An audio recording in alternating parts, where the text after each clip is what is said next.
Do you ever look at the other people at your LGS and think, man, they're way more committed, they have a way cooler collection. I wish I could do more and be more in the hobby, but I'm working a full-time job with long hours, or I have a relationship, a marriage, young children. Today I want to talk about something that I've been experiencing lately, especially as somebody who used to be young and have lots of free time and very deep in their hobbies. I want to talk about feeling like a casual in a space that you used to be very comfortable in. I used to go to my local game store every week, multiple times a week. I would be in D&D campaigns, I'd be playing Magic there, and collecting Pokemon cards. But these days, that's very few and far between, and that's okay. I've made my peace with it, and someday I'll be able to be back in it and hopefully take my kids with me, and they'll be in it too, and we'll be able to bond and do all those things together. But for right now, it's just me and the small amount of spare time that I have. I think this concept of casual being bad has gotten worse with time.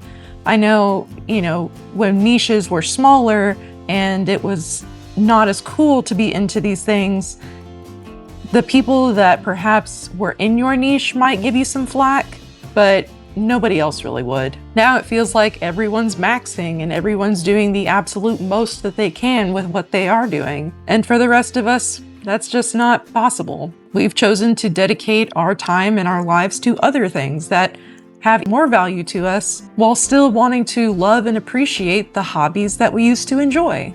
And I'm sure most of it stems just from you see influencers, you see people online talking about their hobby constantly because they're paid to do so. They make lots of money doing it. And if I were paid to talk about Pokemon all the time and Magic all the time, I would too. I would love to do that, but that's just not where I'm at right now. Right now I have two young children. I have a 1-year-old and a 2-year-old, and things are very busy. Things are very chaotic.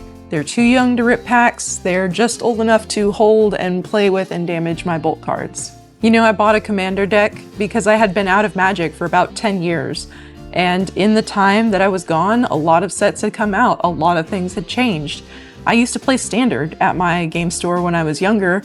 And when I went to the new game store in the town that I live in, I went with a Standard deck and nobody played that anymore. They said that the only place people play Standard is on Arena. So I bought a commander deck. I bought the black-green Swirled Away deck, which I really like. I like making tokens and 1/1s, but I've got to play that commander deck maybe 2 or 3 times since I bought it 4 or 5 months ago, and that makes me sad. I wish I had more time to engage with the hobby. I wish that, I had a pod that I knew I could reliably play with on these days, and these days. And I'll get there eventually. I'll have more time as my kids get older and do their own activities and have their own friends. But that's just not the season of life that I'm in right now. And while I could mourn it and be upset, I choose to look to the future and get excited. I am collecting cards in Pokemon now that I could have only dreamed of having as a young person or as a kid with, no money. And someday when my kids are older, they can appreciate my collection and I can help them start a collection of their own. I can't wait to see what my kids' favorite Pokemon is. There's so many to choose from now. And I'm an old head. I'm older than Pokemon. So I'm in love with the basics. I have Eevee and Mew tattooed on my feet. Those are my favorite. They have been since the beginning. Bulbasaur was my first starter.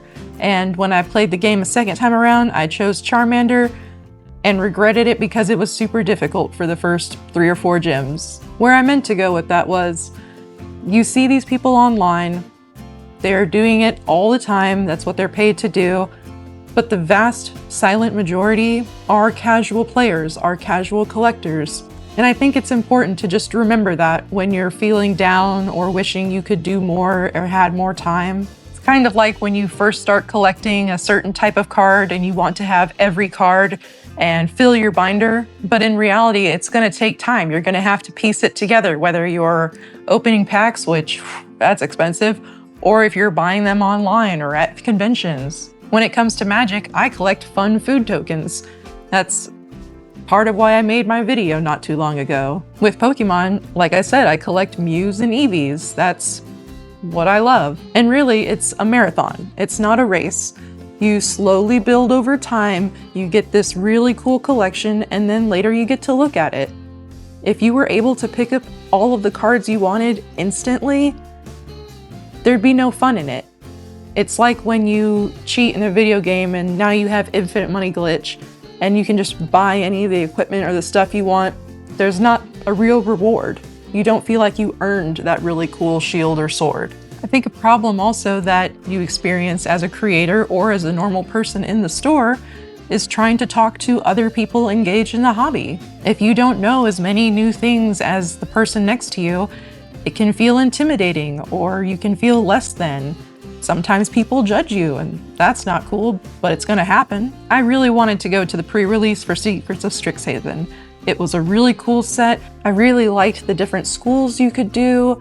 In real life, I would definitely be Prismari, but I'm already somebody who needs a cheat sheet.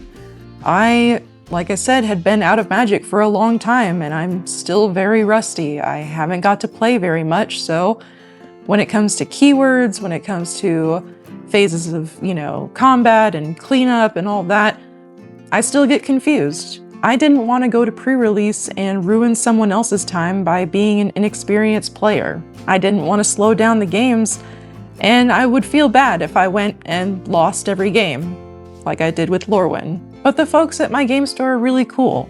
I should have gone. Last time I went to Lorwyn, they had a ton of patience with me. They didn't mind that I played slow, and I had a good time overall. You get the bonus pack for playing in the pre-release. But I didn't go because I didn't want to be the odd one out. I didn't want to be the newbie, even though I have played, but just am not proficient at it. And I've let my fear of being lesser stop me from having fun. I used to have really crippling social anxiety when I was younger, and I've done a lot of work and been through a lot to change that and to be more personable and more social. But this definitely felt like 17-year-old me again, trying to be out there and mingle amongst a crowd that I don't feel comfortable in.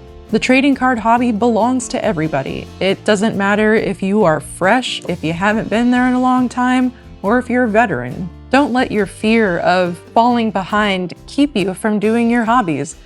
Most of the time, there is somebody there to help pick you back up and drag you along when you don't know what you're talking about. Sorry, my daughter woke up, so now we're joined by the Peanut Gallery. Hey, baby. I think it's important, whether you're big or small in the hobby, that you remember how this hobby came to be. These silent, casual fans are what led to Magic and Pokemon having these incredible runs and the longevity to look far into the future with no sign of stopping. Hold on, gotta appease the baby.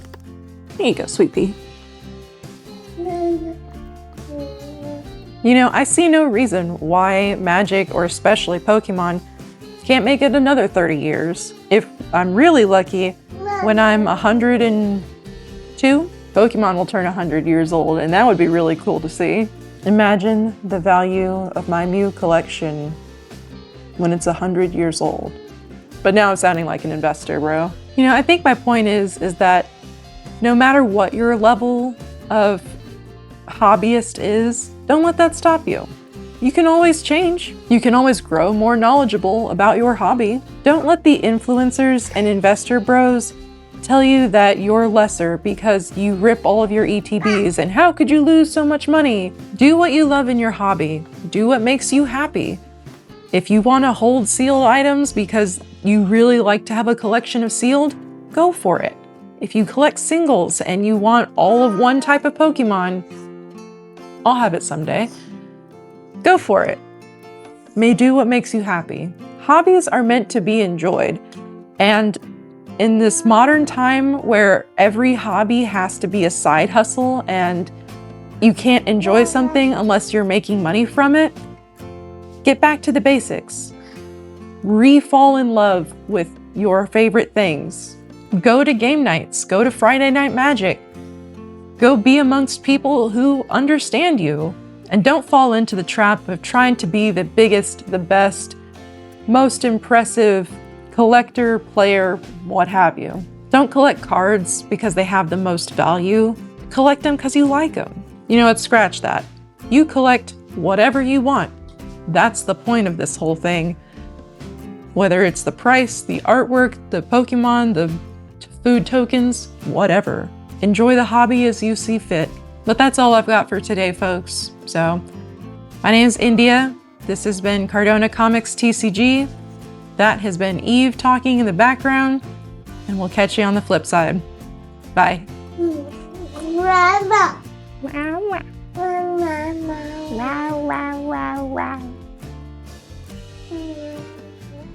Yeah.